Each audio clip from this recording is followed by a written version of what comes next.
thank you guys so much for taking the time to, join us, Lisa and I, on this Zoom call. I really thought a lot about teachers this year. I cannot believe how long ago it has been since I've taught, and each and every year, I mean, you probably tell me this, or I tell you this, every time September comes around, I'm like, well, don't I need to buy school supplies or I get in the mode as the adult? Okay, where's my pencils? I should really get to work. Summer's over. I don't know what it is, but fall time made me think of you guys, and especially during this challenging time, not only for you, but for everyone in so many different ways. So thank you so much for being a part of this. I am so, so excited. I cannot wait to hear a little bit about each of you guys and your story, your teaching. How is it going doing this whole virtual thing? And maybe kind of like one or two things. One of the most important things that has made this hard, but maybe hopefully one of the most positive things through all of this that you guys have experienced.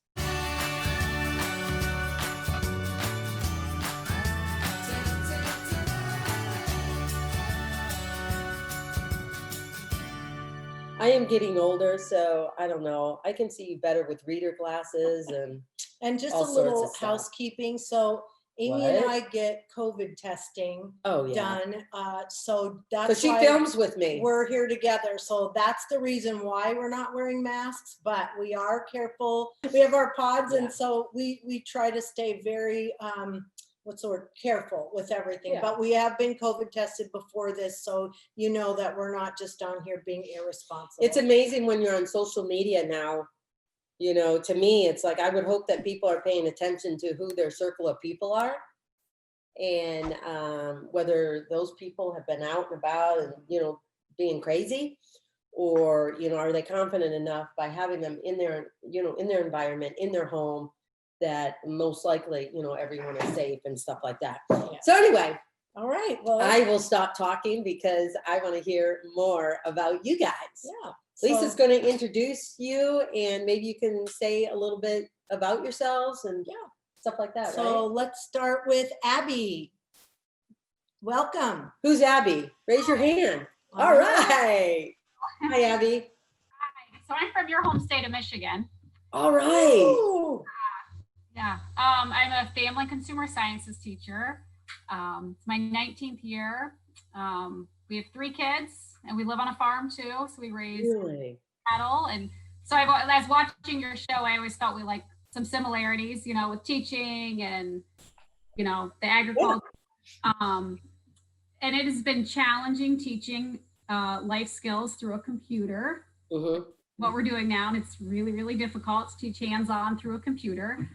The good thing though is I think it's helped people realize all of these skills in the house are important and needed, and it maybe gave families some time to teach their kids some of those skills. What has been, first of all, where in Michigan do you live? I'm in Dundee, Michigan. So it's actually just north of the Ohio-Michigan line. Oh, okay, yeah. I grew up in Ohio. I'm a Buckeye. I'm a transplant. Oh, are you? How much property do you have? It's my husband's full-time job, farming. So. Oh, wow. Okay. So you would be what I would call more of a real farmer than. We are. How old are your kids? 8th grade, 6th grade, and a 1st grader.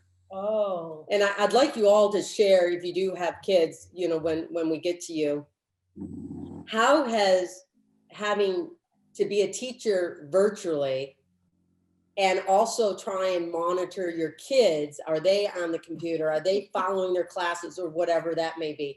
What has been some of those challenges or the feedback that you've gotten from your kids in this new chaotic realm of life we're in now? Well, it's actually a little crazy. I don't teach in the district that my kids go to. And in the district, they're actually in school 5 days a week. Oh, okay. Wow. I mean, they wear masks and they do sports and they keep it safe, but they're actually in school, and my school's completely virtual, and we're in the same county. So I've been amazed at how different the schools can be. But what I'm amazed at is I think kids handle this better than adults do. They're just like a big deal, like, and I'm just shocked at that, you know, and so that really surprises me. They just sort of roll with punches, and we always, you know, try to stay positive about it. But my kids, and I think most of my students have just been like, you know, it is what it is. And I think one of the things that for all of you guys, I have some teacher friends, well, neighbors. They're not really friends because they're my neighbors now. I haven't become actual friends with them yet. You know, sometimes TV, being on television and whatever, that kind of freaks people out. I think some of the kids and parents, especially if they're able to manage that work school balance, because now they have to work at home. Now the kids that have to learn at home, then they have to be a participant of that learning, is that they're done a lot quicker than being in school from, I don't know, 8 to 3 o'clock or whatever that may be. Well, hey, thank you so very much. Yes. Let's get on to other people. Okay, Nicole, welcome. Who's Nicole? I am. Oh yeah, hey, hi. Hey, good afternoon, evening. I don't even know what time of day it is. Okay. All right. So yeah, my name's Nicole. I teach up in Marysville, Washington. So okay. About 2 hours north of Seattle. I teach on the only public elementary school on tribal land up in Marysville. Wow. So the majority of my students come from the Tulalip Tribes Indian Reservation. Mm-hmm. So let's see. I think the most hardest thing is the fact that a lot of our kids are living in poverty, like beyond what I know I'm personally used to. They don't have internet access, or if you get so far out on the reservation, there's no internet out there. There's no Xfinity or any of that. So our kids are struggling to access our stuff, our content. So how are they able to learn virtually, or what are you like what is that area able to do? I guess my question would be, are they part of the public school system, or is this the tribal land school system? So we are a Washington public school. Okay. But because we are on tribal land, we do have different guidelines we have to follow. So it's really weird because most, the rest of the schools in the district, it's like, oh, we can do this, this, and this. But our school's like, time out. We can't, because we have to factor in the cultural aspect of the tribal community. Mm-hmm. And so our district does not have a lot of funds. So a lot of our kids aren't getting an education right now. It's, I mean, I hate to say bad words, but it pisses me off. We have our kinders in our entire district, our kindergartners through second graders. Most of them don't even have a computer yet. And so us teachers are very upset about how it's going. But I mean, there is the plus side that those that are showing up, regardless of their situation, like I teach fourth grade, and I have a student who she's got a baby brother who was just born. He's got to be 2 months old, and she'll sit in class holding her brother, helping take care of him while she's learning. And it just gives me hope that these kids understand that you can do this, and I'm here to help you. I am here to get you through it. And I think knowing, if you have your brother in the video, fine. If you have whatever, I understand. I have kids, Miss Gerde, we have to go, something, whatever. In the tribal community, if a family member passes, because a lot of them, there's a lot of relation. Mm-hmm. And if one dies, like half of our school will be gone for a week. Mm-hmm. Wow. Well, I think that is what I see from reading, and I mean, to me, you got to take the news with a grain of salt, because data is important, but it can be so manipulated. Yeah. But I think this brings out much more significantly some of the disparity between either within the district or within your individual states or counties or something. As a lot of people that, want to move to that neighborhood because it's better schools and everything. Well, people pay for it. Yeah. It's why I'm a big fan, and I don't know who is doing it, internet access for all. Yes. Xfinity was doing that, but like on our tribes or on the tribal land, I think if you go out 10 miles from our school, there's no internet. They have coast Well, St. probably because of the satellite isn't in that area because of the Possibly, yeah. We've had the tribes that like head tribal people of the tribes contact, you know, Xfinity and the major cable company, and they're not going out there. Well, I personally think because any company, anybody always says they never have enough, but I think they've got enough money to support some of these rural areas, just like the hospitals and some of the nurses and doctors who I think that's key too. I had seen somewhere where they were using school buses and making them hot spots and then driving the buses out to areas that didn't have Wi-Fi. Is that a possibility? Well, we thought it would. We asked the district. Instead, they let go of all of our bus drivers and said no. Yeah.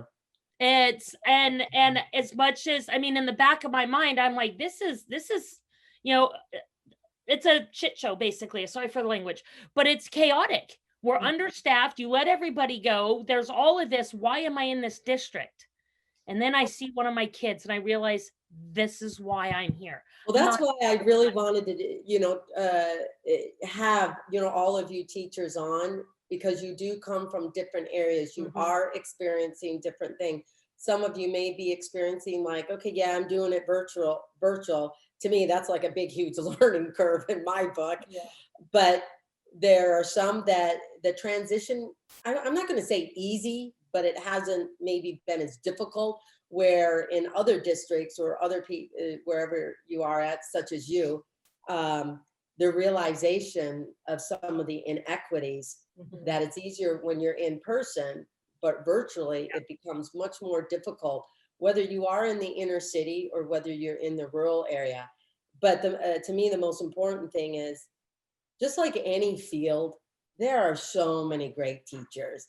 I mean, even in any community, you have a heart for this. Yes. Things aren't perfect, but be an advocate. In deep down, it comes out to, I have a heart for kids, and yeah, I have to go above and beyond, which isn't always easy or fun. But if I don't, like, what are these kids gonna do? How many students are affected by this? Oh, God, I don't even know. I mean, to put it in perspective, normally if we were in building, I would have 24 students in my class. Today, I had 9 show up. Okay, yeah.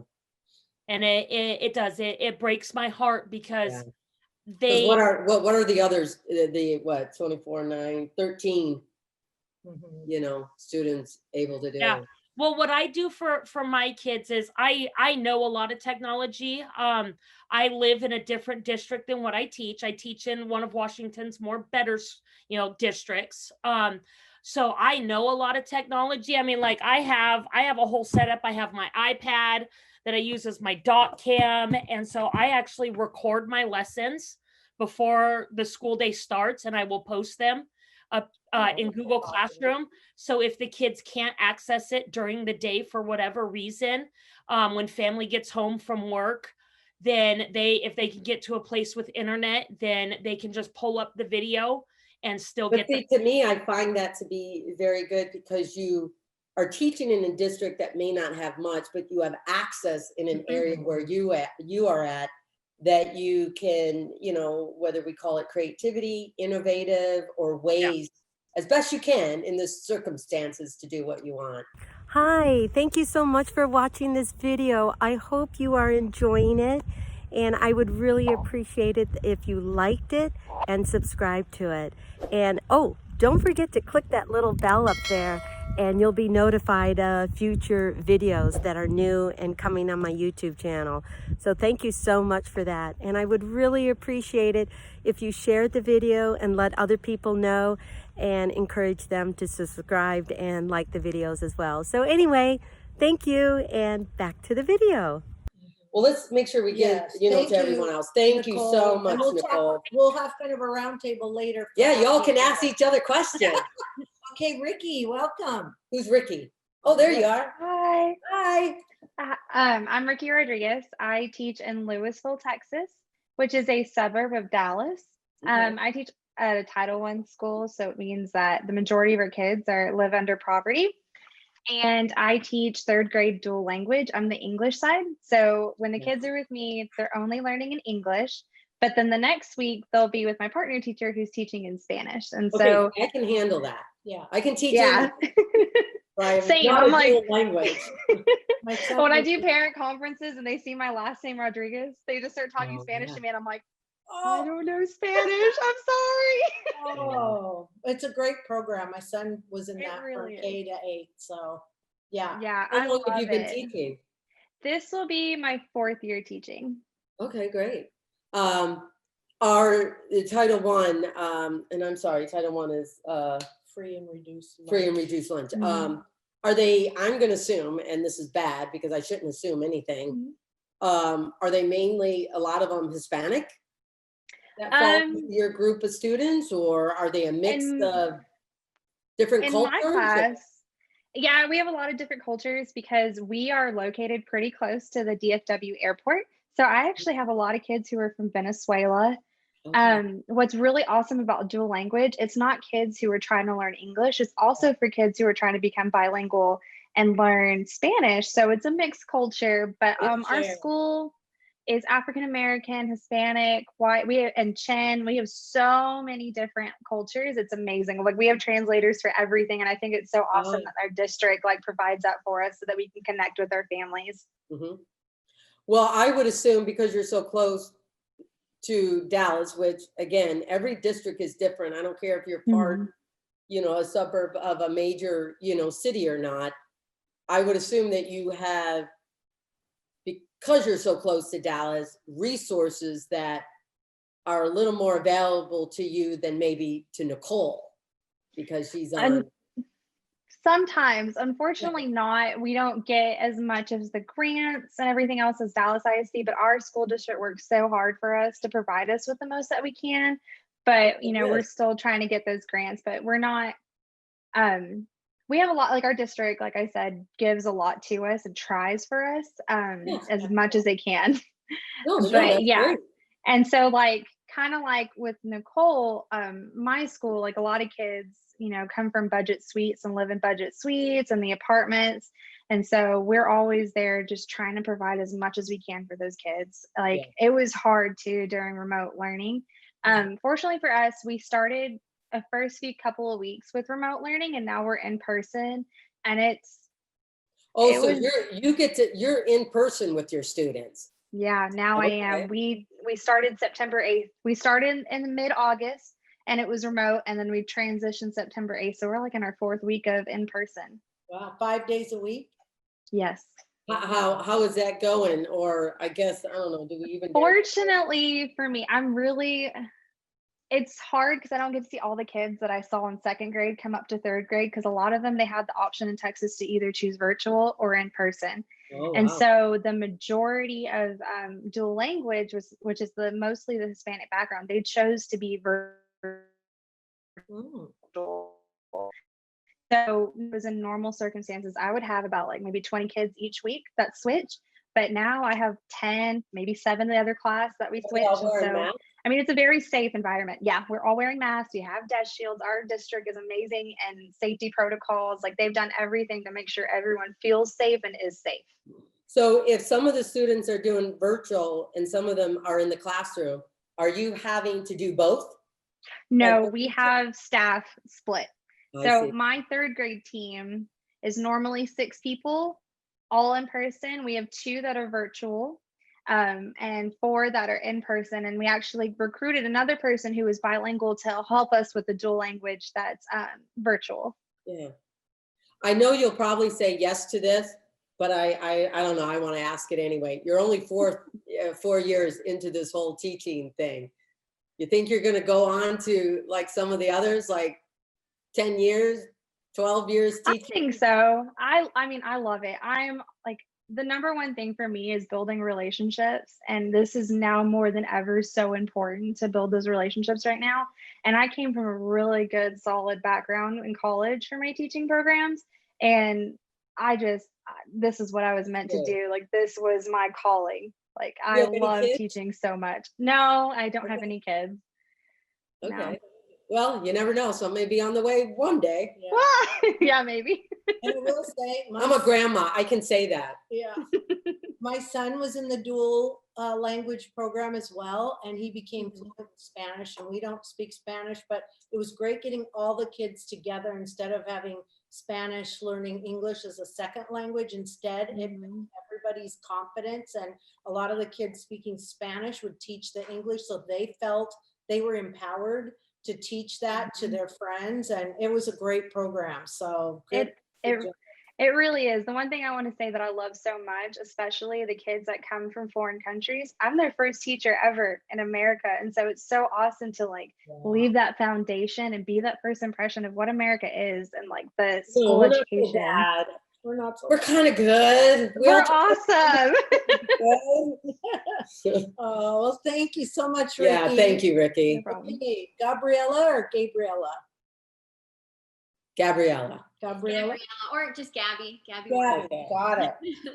I live in Gettysburg, Pennsylvania, but I teach in Frederick, Maryland.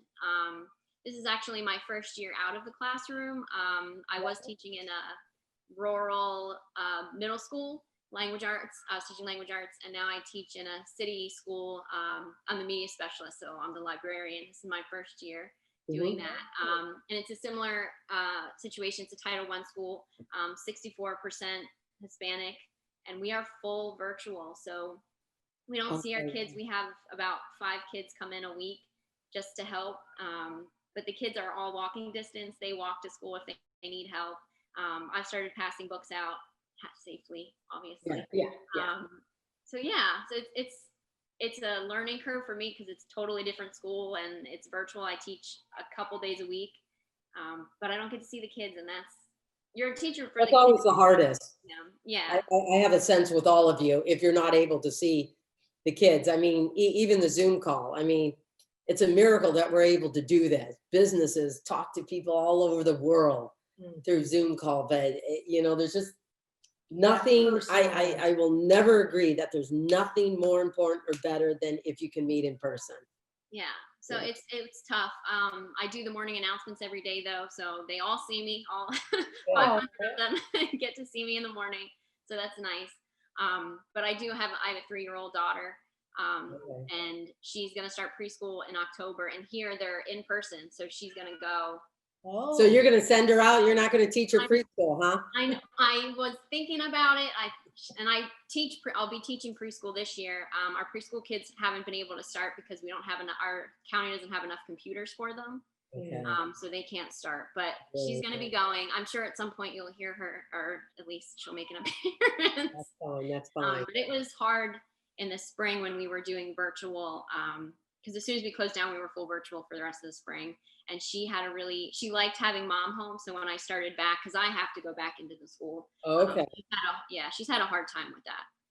So as a transition, or I guess I should say, why did you want to make this move from teaching in the classroom, more the rural area, and go more in the media? Because personally, man, you live in a great area. I love that part of the country, that whole history of Gettysburg and into Virginia and that.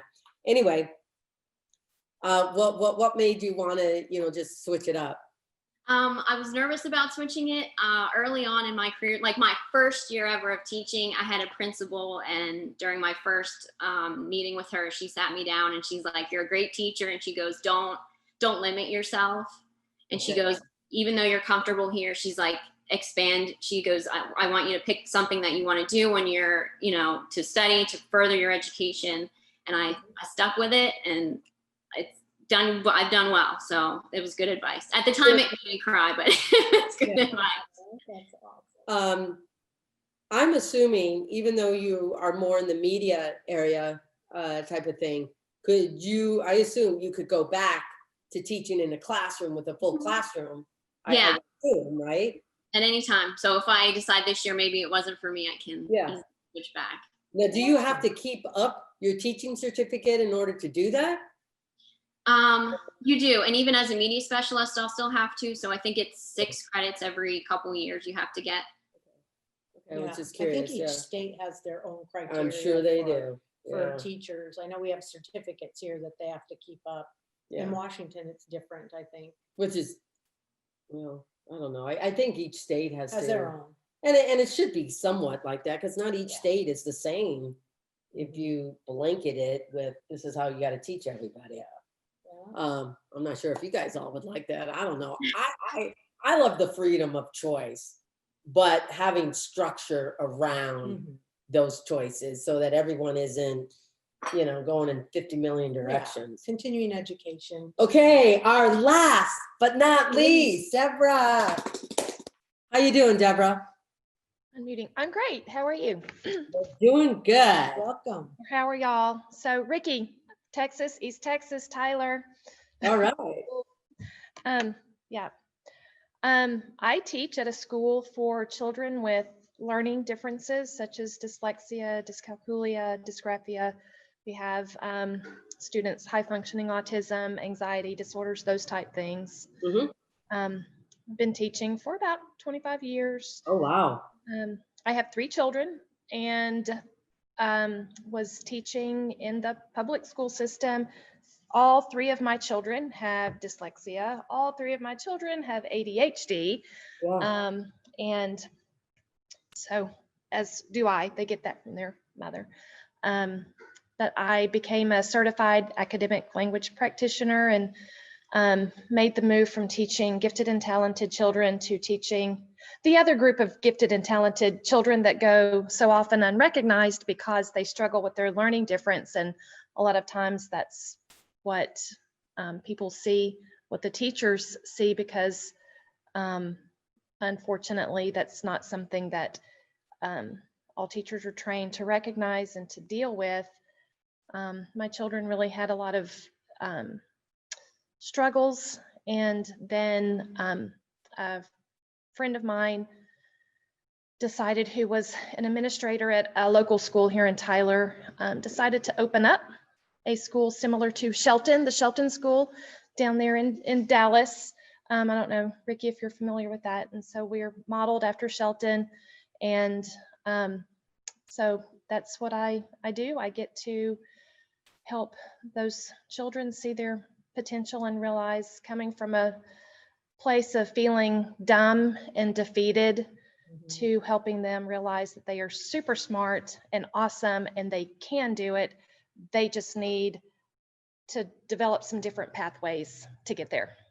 I think one of the things that, like I said, I have I'm not here to say I have anywhere near the experience or whatever you guys have. I'm college educated, but I, taught preschool, which I loved. And I think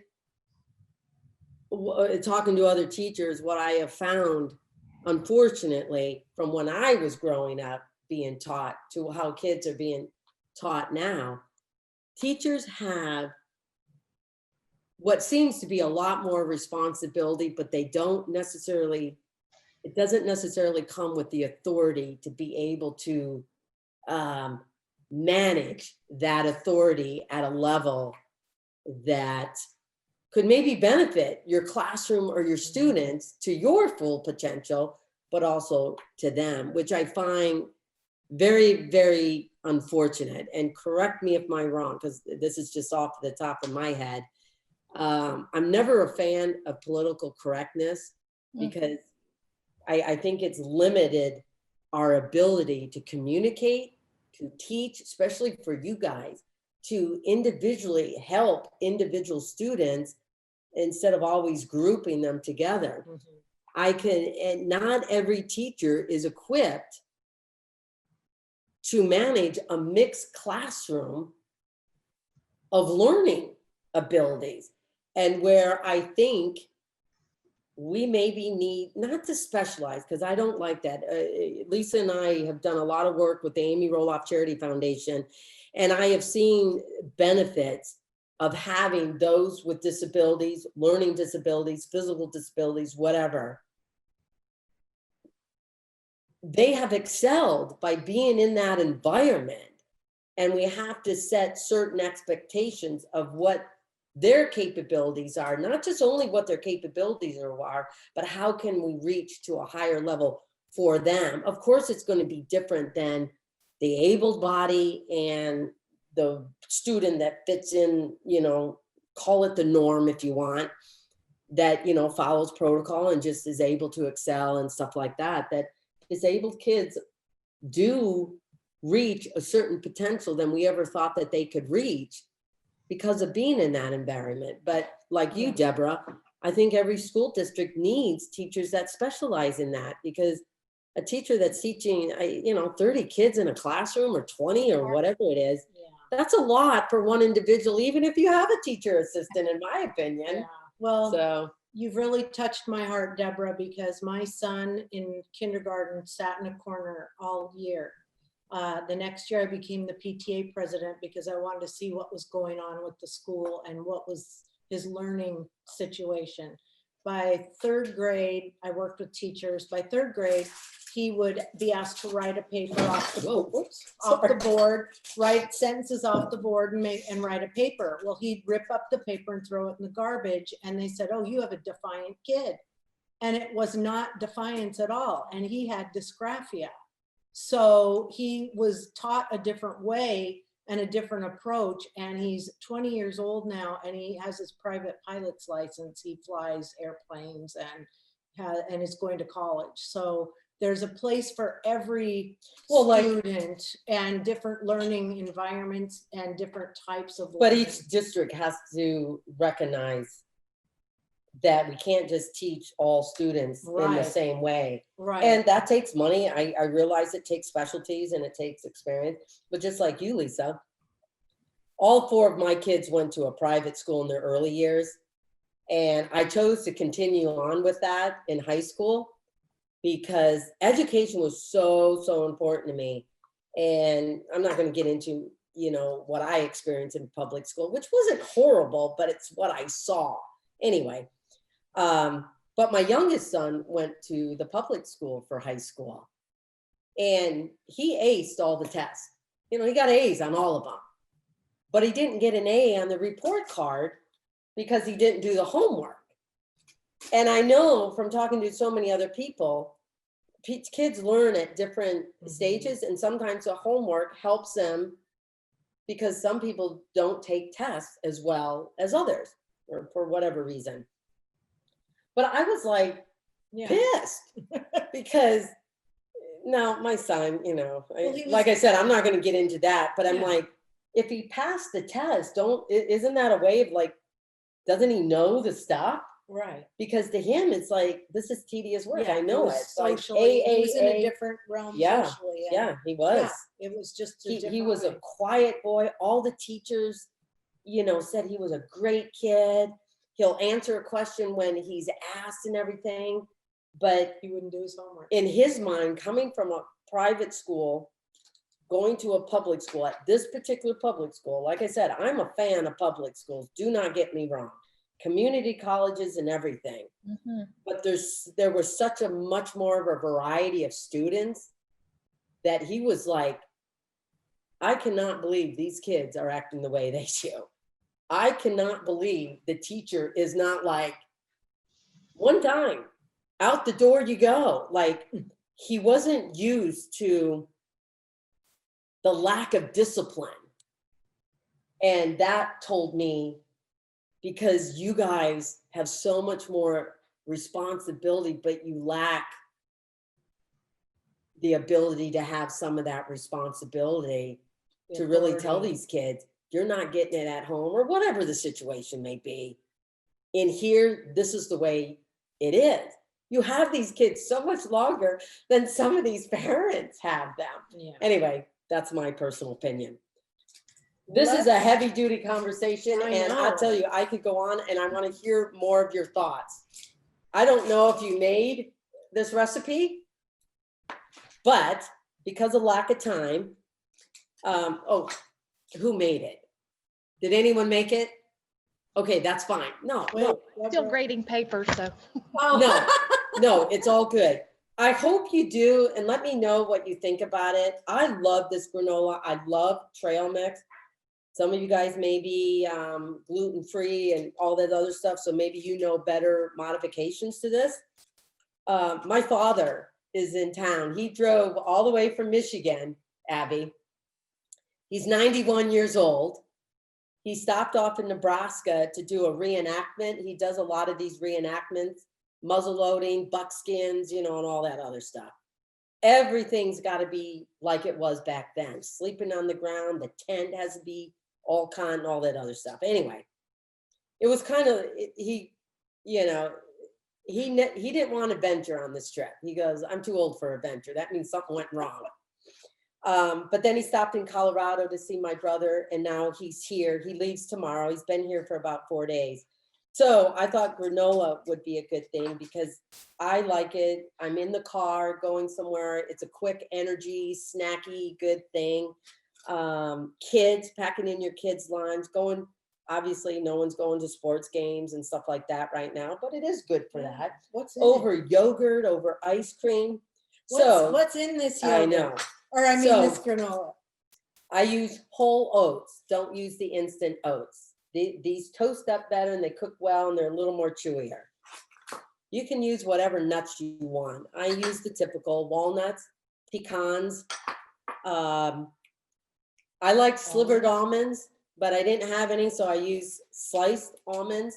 Coconut sweetens this up a little bit. I use cranberries, apricots. I use a little bit, dried apricots, dried cranberries. I used coconut. So I toast the nuts and the oats first. Halfway through, if you read the directions, halfway through, I'll add the coconut, flaxseed, because flaxseed is good. Flaxseed and the coconut.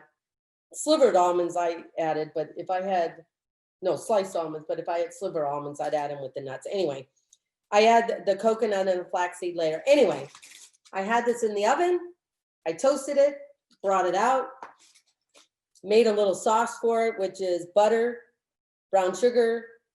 Corn syrup is kind of like the glue that kind of holds this all together. I will have to say, it's been hard to make this into bars because it kind of does crumble unless you add, a lot more stuff. Granola is crumbly. But see, it is crumbly, but I like this because it's a little more chewier. It's a little more heartier.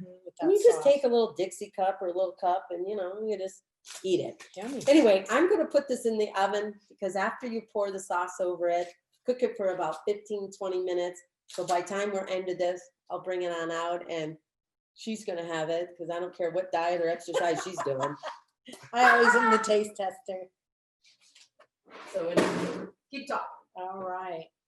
Well, do you guys have any questions? Yes, they do. For Amy, I know we had asked for a few. If you guys wanted to, it's okay. No, take I'm your good. time.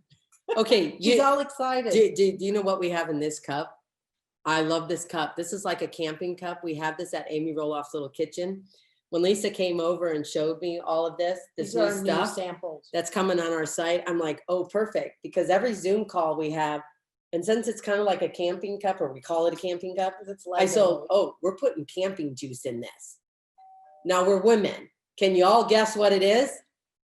We don't have to say. You're going to say cheers. So yeah, Amy Roloff's little kitchen, gather with Amy. Anyway. Yeah, just fun stuff. The reason I said this is because I'm almost out. Oh, okay. Well, why don't we get going with some questions? I know that Ricki, everybody I think had questions, but we could start with Ricki. Maybe you have a question once Amy gets back with her camping shoes. I can't believe you told them that. Why not? We're all mad. Didn't it look like coffee? Didn't everything look good? Like, hey. Hey, you know what? If I got home from teaching, when I got home from teaching on some days, preschool, I love teaching. I'll tell you, if, like I said, I mean, you don't have to do this, but read my book. Oh. It is one of the most things that I regret is that I got a business degree and not a teaching degree. Because, I so loved teaching preschool. I loved it. Anyway, but there are some days that I would come home and like, oh, thank God. Anyway, glass of wine. Yeah. Hey, Dad, is it happy hour? happy hour someplace. Oh, Do you want to come in here and say hi? Sorry, I want to have my dad say hi. I don't know. Hi. Hi, I'm the man from the North Country. He's Michigan. He's from Michigan. Yeah. and he drove yeah. all the way out here. So these are teachers from all over the country. She's from Michigan, Northern Washington, Texas, Pennsylvania, and Texas. Holy smokes. I know, isn't this great? This is, I'm from the old school, when we picked up the phone and cranked it, Let me have 204. Anyway, sorry guys, I thought it'd be fun that to was, just have him come in. yeah, that was a little, what do you call it? Digress or something like Digress. that. Yeah. Anyway, okay. So Ricki, why don't we start with you? Questions? One of my questions is, because I know you were a pre-K teacher, you were just talking about it, and I actually did that when I was in college. I worked at the Child Development and Research Center at Texas Tech, and working with those kids was amazing. So my question for you is, what's the one thing you want those students to remember you by? The one experience, I taught like maybe 4 years, maybe 5. The one thing that I loved about that, this may have been their first moment that they encountered someone different. And sometimes when you're average height and you may be of a different color, a different culture, in their mind, it's like, okay, because you're like my mom, you just have a different color skin or whatever it is. But when you're physically different and now I'm face to face to them, I was so amazed at how quickly, and I'm sure some of you guys have all seen it, we've seen some stuff posted on social media, accepting that they were. And because I am an adult face to face to them, I gave them the ability that your opinions and your thoughts matter at a 4-year-old level. A lot of parents would, get upset, their kid said this, kid said that. I said, but they're in school. This is all about learning. The one thing that I also, some parents, to Debra's thing, some parents would be like, well, I'm thinking my kid is ADHD or, has some issues here or there. I immediately said, you know what, I am not equipped to determine that. All I can tell you is that, yes, does he run around the classroom a little bit? But in my mind, I'm thinking he's 4 and he's a boy. But I said, as far as I know, he's meeting those milestones that I have set up for a preschool level. And not having the teacher background, I interviewed kindergarten teachers, said, what is it you really expect from a lot of these preschoolers coming into your classroom? A lot of them said it wasn't necessarily they need to be fluent in their ABCs, they need to recognize every number and everything. A lot of it was, do they have the ability to sit down in a circle or raise their hand, be a part of a group, take turns, a lot of that other stuff. So I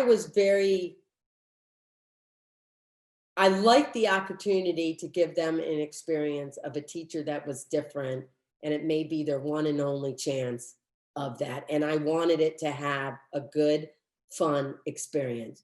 I wasn't a fan at a preschool level that they have to hold the pencil absolutely right, know all their letters or all of that. I figured my job was to expose them to that so that when they got to kindergarten, seeing the letter A was not a foreign thing. Holding the pencil was not a foreign thing. Answering a question or sitting down and hearing a story wasn't just playtime, but exposing them to a lot of stuff. One of the things I learned in my first year or something in preschool was, how a lot of teachers, or I guess back in my day, maybe, I don't know. A lot of teachers would say, okay, this is our art project. Here's the art project. It's all finished and everything. When I did an art project, what I noticed was all of these students were copying what I made. I'm like, no, that is not what I want. This is just an idea. So I stopped putting up the finished product. So I'll give you an example. I did a winter scene. And I said, here's blue paper, here's white paint. We're talking about winter. Who has seen snow? What do you think snow is? You know, paint your picture whatever you want. I tell you, those kids were like dumbfounded because I wanted to get them out of this. You need to do it this way. This is, you know, all of that. It's like, express yourself. Like, think of winter, snow, I don't know. And so some of them paint the whole picture white. And then we put some of that glitter, not glitter, but some of this white glitter stuff to make it a little dimensional, look like snow. Some of them did a snowman, some of them did whatever. Well, the next day, okay, you got to take the opportunity. Now let's talk about shapes.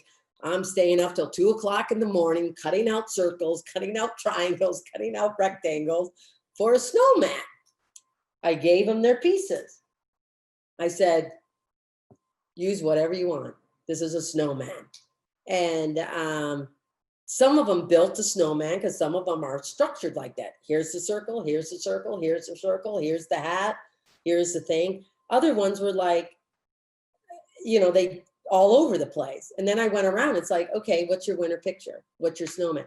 It was amazing to me, but I was so, tell you the truth, I was really proud of myself that I caught on to the fact that they were copying what I did, and that's not what I wanted. Mm-hmm. I wanted them more to experience art because I wasn't sure what, you know, we hear the stories, you know, PE is being cut, art's being cut, and those complement the learning experience.